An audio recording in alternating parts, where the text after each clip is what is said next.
Bilasizmi, ba'zan insonning xarakterini, ya'ni fe'l-atvorni uni yurish-turishi va o'zini qanday tutishiga qarab emas, balki u tug'ilgan fasl, yil, kun, burjiga qarab bilib olish mumkin ekan. Bugun e'tiboringizga yilni 12 oyini, har bir oyda tug'ilgan insonlarni fe'l-atvorni va ularni hayotda qanday inson ekanliklarini aytib o'tishga harakat qilamiz.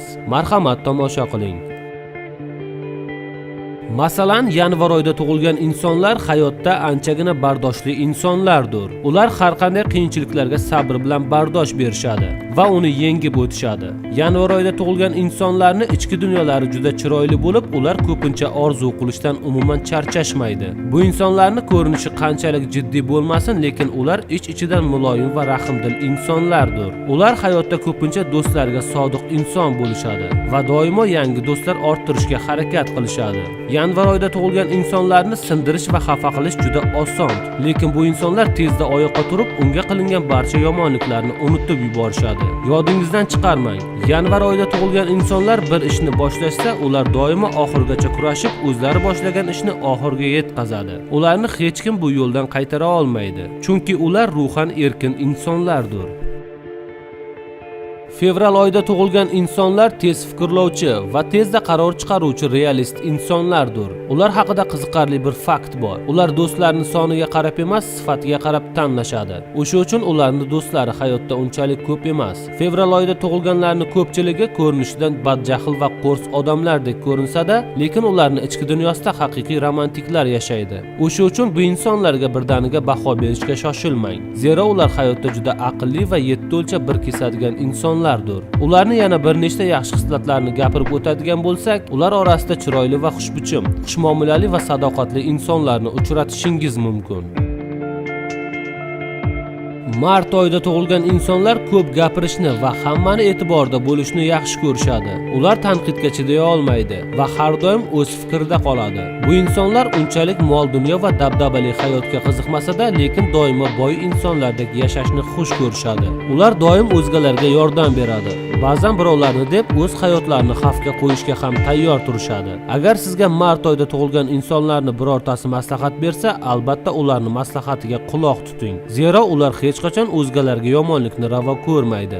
Mart oyida tug'ilgan insonlarning kamchiligi shundaki, ular tez ishonuvchan va tezda arazlab qoluvchi insonlardir. Bu insonlarni juda tez aldashingiz mumkin. Lekin bir narsani unutmangki, ular sizga qilgan ishingizga tezda javob berdirishadi. Shunday ekan, bu insonlarni aldashga urinmang. Ular mardlikni xush ko'radi. Kim ularga mardlik qilsa, ular bu narsani yuqori baholaydi va u insonga ham mardlarcha javob qaytaradi. Mart oyida tug'ilgan insonlarning ichida juda ko'plab iste'dodli insonlarni uchratishingiz mumkin. Aprel oyida tug'ilgan insonlar hamisha katta ishlarga qo'l uradi va mustaqil o'zi ish qilishni xush ko'radi.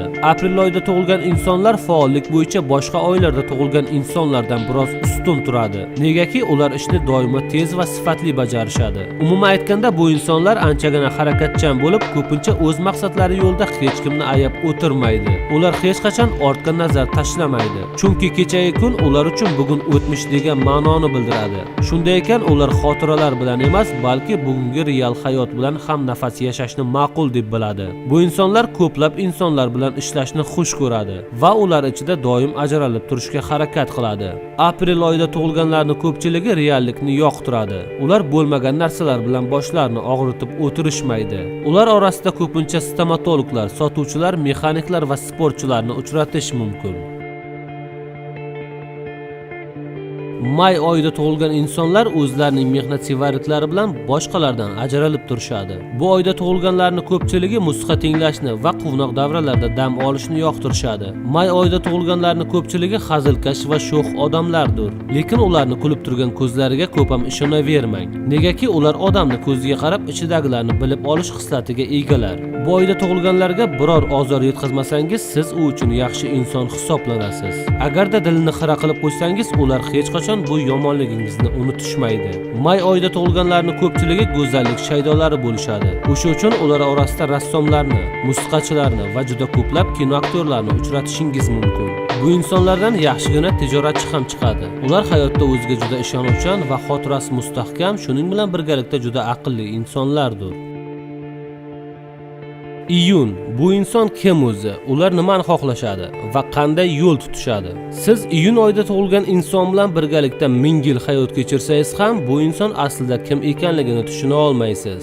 Ba'zan mehribon, ba'zan esa g'azabi tez, ba'zida esa o'zidan boshqa hech kimni sevmaydigandek go'yo. Iyun oyida tug'ilganlarning ko'pchiligi umuman yolg'izlikka chiday olmaydigan insonlardir. Ular doimo bo'sh vaqtlarda oshna og'aynilarni izlab turishadi. Hech bo'lmaganda qo'ng'iroq qilib ularni holdan xabar olishadi. Ular o'zlarini qiziquvchanligi va aqlliliklari bilan boshqalardan ajralib turadi. Iyun oyida tug'ilganlarni ba'zan tushunish juda qiyin. U sizga hayotida bo'layotgan voqealarni aytib, dardini doston qilib o'tirmaydi. Shunchaki kuchli depressiyaga tushib qoladi. Ular sizni nojo'ya yoki qo'pol gapingizdan xafa bo'lmaydi, lekin yuragini bir chekkasiga tugib qo'yadi va ularni xafa qilgan kuningizdan boshlab u sizni o'zini dunyosidan butkul o'chirib tashlaydi va hech qachon sizni qaytib izlamaydi ham, eslamaydi ham. Iyun oyida tug'ilgan insonlar aqlli va chiroyli va bir so'zini ustidan chiqadigan insonlardir. Bu insonlar birorta insonni yaxshi ko'rib qolsa, uni bir umr unuta olmaydi va takror uni yoniga qaytib boraverishni xush ko'radi.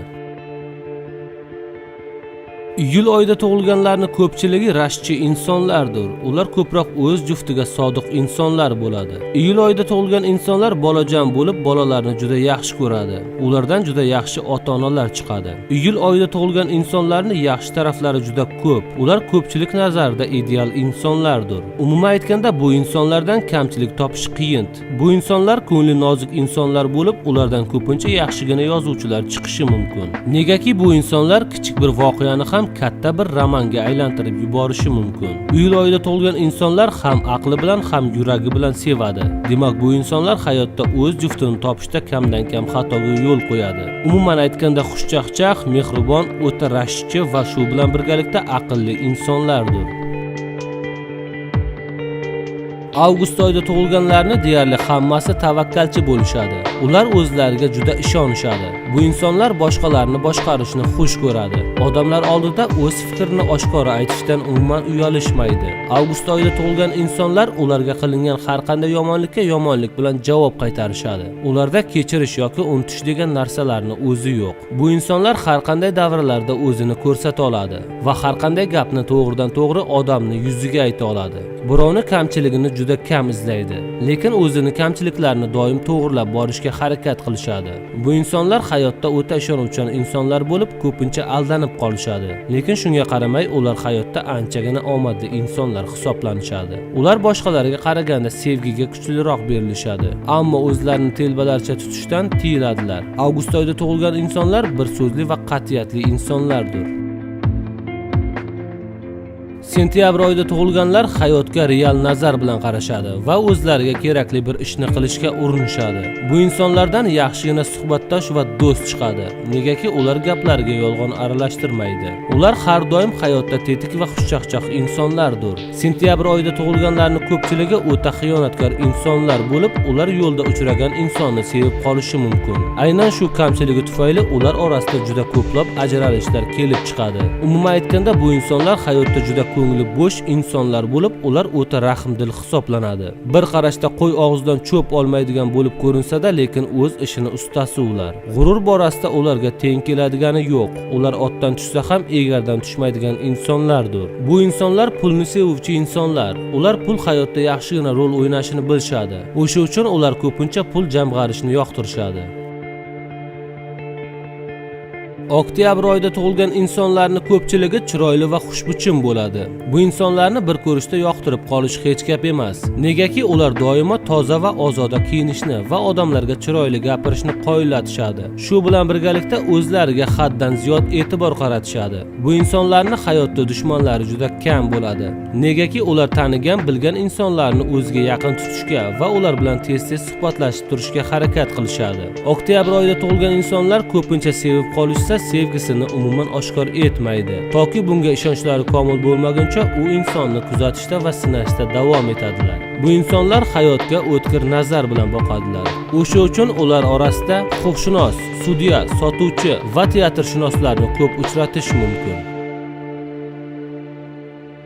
Noyabr oyida tug'ilgan insonlarni biroz shafqatsiz insonlar deyish mumkin. Negaki ular qilingan xatolarni juda kamdan kam hollarda kechirishadi. Bu insonlar hayotga sovuqqonlik bilan qarashsa-da, lekin sevgi bobida ularga yetadigani yo'q. Ular ajoyib romantik insonlardir. Bu insonlar yaxshigina oila boshqaruvchilar hamdir. Umuman aytganda, noyabr oyida tug'ilganlar tez harakat qiluvchi, o'ziga ishonuvchi, tez fikrlovchi va har qanday ishni oxiriga yetkazuvchi insonlardir. Ular pastkashlarni va mayda gap insonlarni yomon ko'radi. Past ketish ular uchun o'lim bilan barobardir. O'sha uchun bu insonlarni xo'rlashga urinmang.